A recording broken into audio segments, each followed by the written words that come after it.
dengan syarat ketika kamu sembuh maka tingkatkanlah, tambahkanlah, rajinkanlah ibadahmu. Sesungguhnya waktu kamu sakit aku menguji dirimu, apakah kamu masih taat kepadaku, apakah kamu masih tunduk kepadaku, apakah kamu masih akan menuruti perintahku ketika kamu sakit.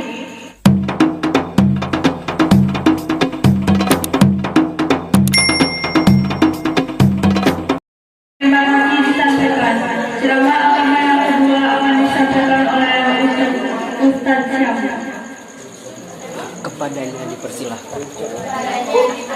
Kepadanya dipersilahkan.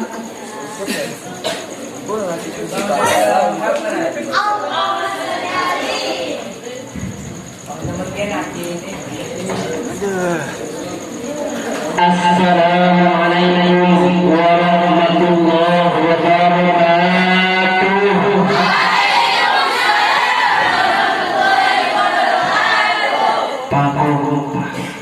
Assalamualaikum warahmatullahi wabarakatuh.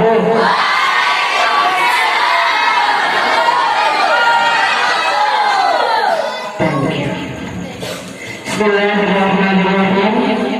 Alhamdulillahirabbil alamin wa bihi nasta'inu ala umuri dunya waddin. Wassalatu wassalamu ala asrofil anbiya wal mursalin wa ala alihi wa sahbihi ajma'in. Qala rabbi ishrah li sadri wa yassir li amri wahlul 'uqdatam min lisani yafqahu qawli. Amma ba'd. Pertama yang saya hormati dan takwimi pengasuh pondok pesantren Al-Fatah Silahul, beliau Kiai Haji Ainul Yakin sarjana agama. Yang saya hormati ketua yayasan pondok pesantren Al-Fatah Silahul, beliau Ustaz Khairi Aizam sarjana pendidikan Islam.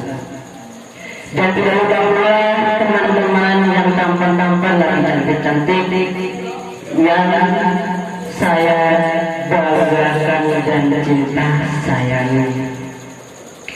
Pertama, marilah kita panjatkan puja dan bersyukur kita kepada Allah Subhanahu wa taala, berprasangka rahmat, taufik, hikmah, maulana serta hidayah kepada kita sehingga kita pada malam hari ini bisa melaksanakan tausiah malam Selasa dengan keadaan gembira, dengan keadaan sehat walafiat, alhamdulillah.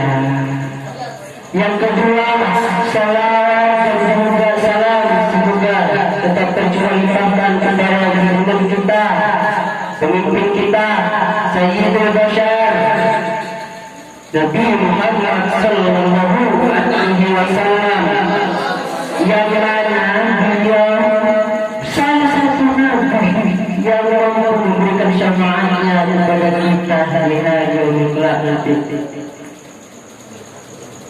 Mudah-mudahan kita semua mendapatkan syafaatnya Rasulullah sallallahu alaihi wasallam. Amin ya rabbal alamin ya rabbal.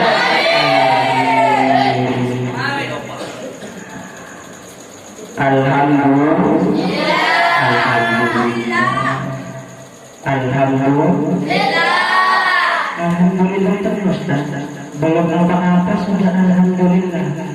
Tunggu dulu, sabar, katanya sabar tadi. Sabar. Saya mau tanya ke kalian yang cowok, kalian di mana kabarnya? Sehat apa tidak? Kalian perempuannya how are you?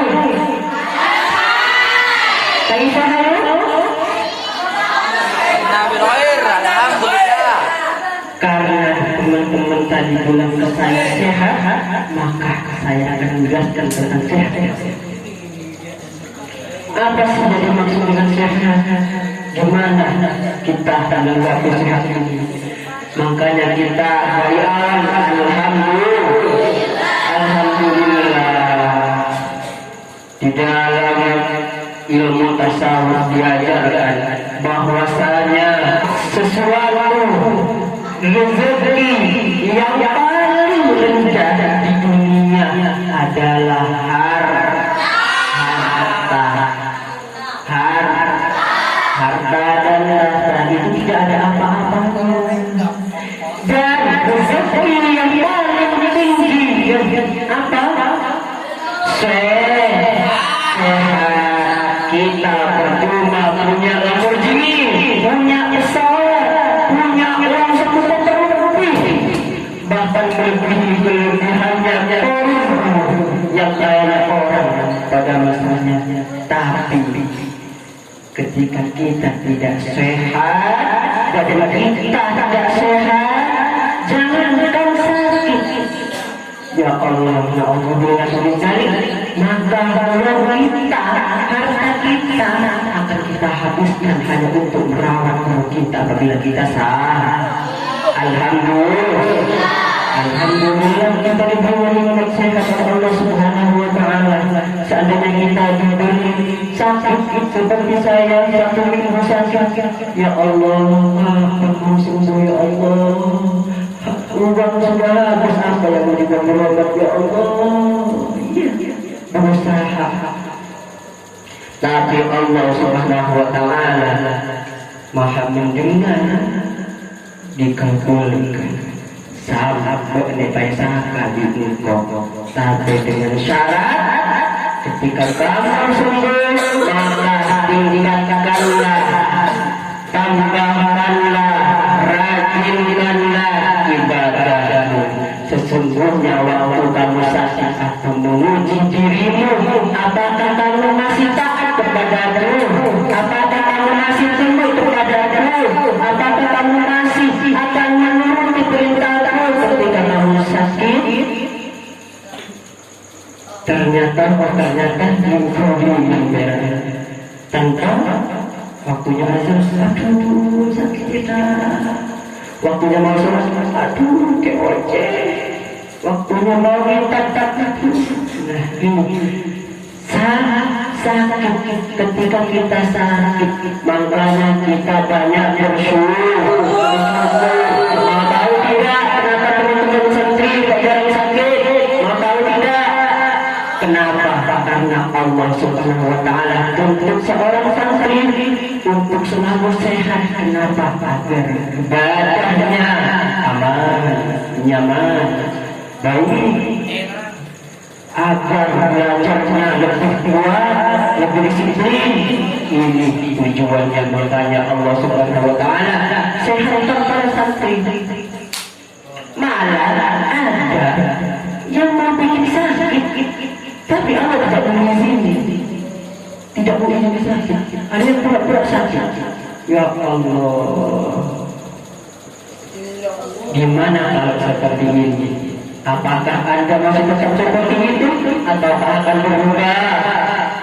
Sadari, ketika kamu diberi kesakitan oleh Allah Subhanahu wa taala, katanya si Jani, tidak enak ternyata sakit Ustaz, di karantina badan sakitan.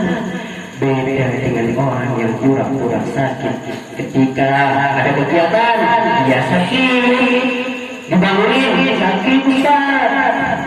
Sakit apa? Sakit usul.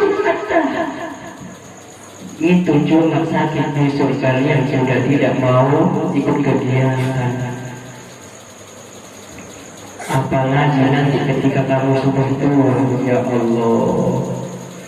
Makanya sekarang memberi nikmat sehat itu gunakan dengan baik, bersyukur kepada Allah. Rezeki yang paling utama apa? Anak yang soleh. Beruntung tidak kalau orang punya anak soleh-soleha. Jangankan tampan tidak ada gunanya, tampan gundeng itu tidak ada gunanya kalau kamu tidak soleh-soleh. Bagi orang tua kenapa banyak masuk neraka? Kenapa? Karena mereka gagal dibantu mendidik anaknya, tidak bisa menjadikan anak-anaknya menjadi anak-anak yang soleh. Betul tidak? Betul. Perhatikan para perempuan, sejatinya kalian adalah mendidik anak. Itu prestasi terbesar kalian. Akan beruntung apabila kalian berhasil mendidik anaknya menjadi anak yang soleh-soleh. Memang bapak memang seorang laki-laki tidak menuntut seperti itu, tidak seperti kalian, tidak mengandung, tidak memang. Pasti kalau bilang kamu enak dah kedua kali ya, lagi tidak hamil, enaknya lagi. Cuma ibu aja aku yang pernah pergi. Kamu cuma enak ke atas ke bawah, saya yang memberi pergi. Mudah-mudahan karena kamu tidak nyambung. Iya, paham? Tapi ini seorang laki-laki memang tidak diberi oleh Allah Subhanahu seperti itu. Tapi seorang laki-laki akan dituntut, seorang ayah akan dituntut dari kelak. Apa yang akan dituntut? Perbuatan anaknya, perbuatan keluarganya, perbuatan istrinya di dunia. Maka Allah akan tuntut suaminya di akhir nanti. Hati-hati para perempuan, kamu sukanya jadi laki-laki. Kalau kamu taat kepada lakinya, maka selamat. Dan bagi para orang laki-laki mana sukanya ada di kedua orang tua. Kedua orang tua bahagiakan selagi ada orang tua. Orang tuanya bersyukur yang masih ada orang tua. Ketika orang tua kita tidak ada satu pun, maka cuma akan tinggal kenangannya saja, yang tersisa. Cuma terima ingat, ya Allah, saya cuma berdua pisah sama bapak, saya berdua di sana. Ini ketika keluarga kita ada yang makanya kalian jadi anak yang soleh-soleh, biar tidak kecewa orang tua. Makanya saya ceritakan kalian berpikir masih kalah jadi orang tak sambil. Tidak, mungkin selama ini Anda belum pernah berdoa kepada orang tuanya ketika subuh, tapi ketika saya bertindak banyak satria yang sholat. Apa? Alhamdulillah.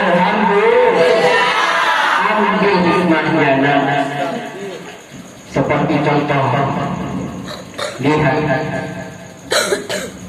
saya gambarkan seekor ayam.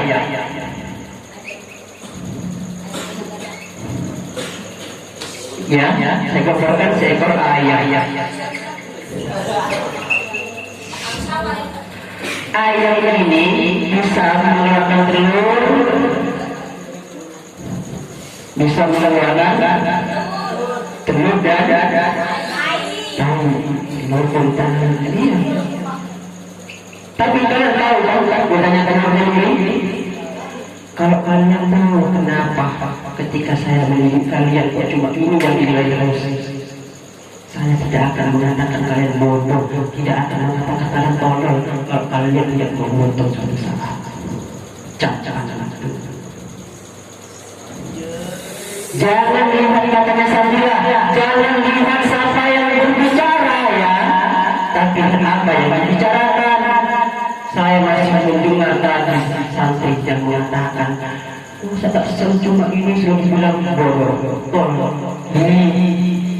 Saya pun dikatakan oleh Pak Alim Indra yang menjadi kepala saya sekarang di pondok pesantren Al-Fatihah Fatah. Dia mengatakan kepada saya ketika saya tidak tahu matematika, dia mengatakan, kamu anak yang tolol, kelas yang muda, kelas yang bodoh. Tapi saya apa? Di dalam hati saya tanamkan, kamu tidak mau tampil kata-kata itu lagi. Makanya saya belajar sehingga saya bisa tahu desain teknologi, saya bisa Inggris saya bisa, Nahu saya bisa. Oke, kenapa? Karena belajar. Semuanya akan sia-sia ketika kita tidak belajar. Apa kata beliau ketika saya sekarang menjadi seperti ini, ketika sudah sampai berkata, kamu sekarang ada di mana sana? Saya sekarang tugas Pak. Tugas di mana? Di situ Bondo. Ngajar apa kamu? Saya yang suruh ngajar SMP dan SMK. Ngajar apa? Asuransi. Itu jawaban dari saya. Ketika saya mengatakan kamu tolong, memang kata-kata ini saya tidak bisa mengatakan betul itu. Tapi ketika jawaban ini terus saya selalu mengatakan, baru saya, hati saya terbuka. Itu makanya kenapa saya selalu mengatakan seperti itu, biar kalian sadar. Kalau tidak mau mengatakan seperti itu, maka harus belajar. Ketika belajar tidak siapa yang akan beruntung. Nak, katanya Pak anak saya, kamu sendiri buktinya sekarang kamu sudah bisa seperti saya, sudah bisa menjadi seorang guru. Itu dulu saya karena mengatakan kamu sebagai murid yang tolong, yang tidak tahu apa-apa, karena kamu berusaha. Sekarang bisa. Kata murid ini saya mengatakan prestasi terbaik sekarang kamu baru tolong tidak apa-apa, tapi sekarang kamu bagus. Saya bangga kepada kamu. Ini ketika kita belajar. Makanya lihat ayat, jangan cuma lihat ayatnya saja yang di luar, tapi lihat telur. Kita di sini tidak ada yang beda. Kita sama semua seperti apa? Telur. Sama seperti ini sudah. Sama-sama sampai tidak ada yang senior, tidak ada yang bawah. Statusnya kita adalah kalian mau mengajar mengaji, nah, tapi kalian bilang mau ngaji. Orang mau ngaji ini adalah orang yang mau belajar. Tapi kalau orang mondok adalah orang yang cuma mau tidur di pondok.